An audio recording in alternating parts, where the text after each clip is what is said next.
All right, hey people, Russ Jensen. So it's 8:30 p.m., first day of February 2019. 3 years ago today that my father, James Preston Jensen, passed. And I was going to read the eulogy that I gave at his services 3 years ago, but I don't think I'd get through it. So I'll be happy to put it up at the end of this video if anyone care to read that. But I do want to share a few things that I think are memorable about my father, who's been so instrumental in the lives of so many people and still is today, even after he's passed. So he was a very hard-working man. He was a brutally honest, direct man also, and it took me a long time, years. In fact, I still haven't quite fully grasped a lot of lessons that he was sharing and teaching, but he was the kind of man that would tell you, hey, your shoes aren't shined, your tie's not straight, your whatever is not proper, your hair's too long. He would probably grab a pair of shears and cut that off of me. But I came to realize that he was that way not because he was trying to be abrasive or he was trying to be rude, but he was trying to share his lifelong experiences with people and understanding that it's the accretion of all these small things that we do, the choices that we make, the decisions that we make, that combine to either lead us to successful outcomes or lead us to unsuccessful outcomes or outcomes that we don't prefer. So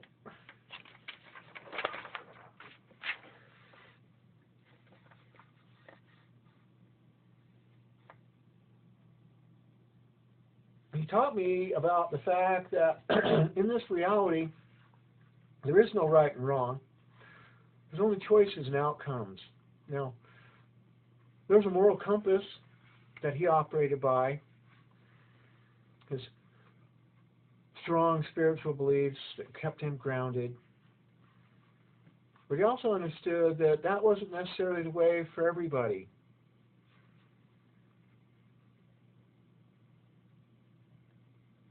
He had a number of sayings. But I think the few that really stick out to me is his full understanding. You can't change reality. It is what it is. Life's messy, and that's okay. There's two kinds of people. There's lifters and there's leaners. A good friend is someone who knows you are a good egg, even if you're a little cracked. Now, my dad was a funny guy. He had such a funny sense of humor. He used to, well, do all kinds of funny things and make experiences of camping and even golfing, even mowing the lawn. He could turn it into a game. So I miss that about my father, and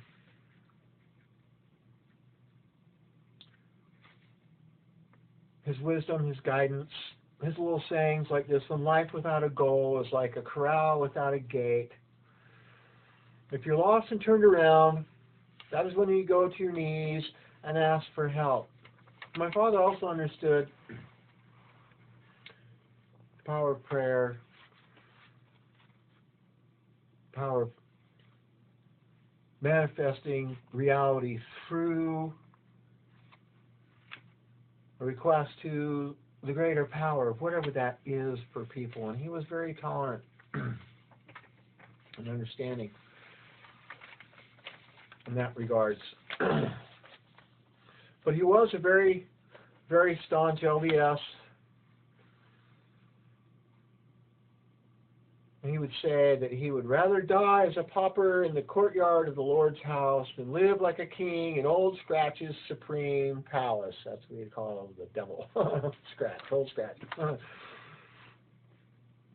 But I think the one that is most telling about him was live your life so that he who knows you and doesn't know him will want to know him because he knows you, of living a life leading by example. And that was the most powerful thing, the most powerful lesson. And my father really did live his life leading by example. I remember the 2 Christmases before my father had passed, and he had designed and developed and created these beautiful little pictures with this wonderful saying on it. And I'll put a picture of it up here at the end of this because the one I have is too big to hold up. But so service is the fire in the furnace of your heart, sufficient to warm another's soul. And I can testify to you, the fire in my father's soul was warm enough to warm all those who were fortunate enough to come into his orbit, come into his presence.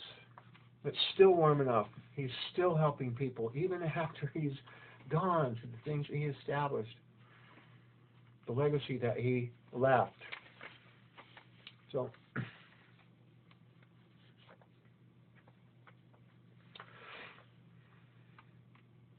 and I had gotten my sister, my brother, my mom, a few people to write their thoughts and feelings that I read at the memorial service.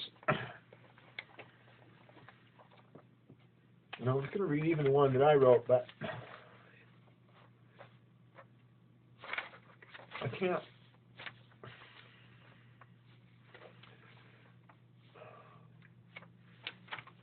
Because I can't help but feeling that in spite of all my efforts, I still haven't. I haven't lived the life that my father would want me to do. I haven't been able to reach out. I haven't been able to provide enough service. I haven't given enough. I haven't found a way to have the kind of impact on people and the world around me that he had. And it's not a contest, but it is his legacy.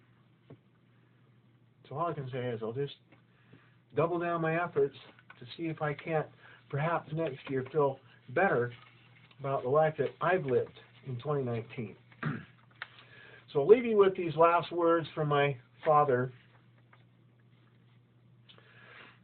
That life is not a journey to the grave with the intention of arriving safely in a pretty and well-preserved body, but rather to skid in broadside, thoroughly used up, totally worn out, and loudly proclaiming, "Wow, what a ride." Well, thank you, Dad, for showing us all by living and leading by example of how to ride the ride. And wow, what a beautiful rider you were. I love you, Dad. I'll see you on the other side. I love all of you also. So, have a fantastic evening, and I'll come back and talk to you next time.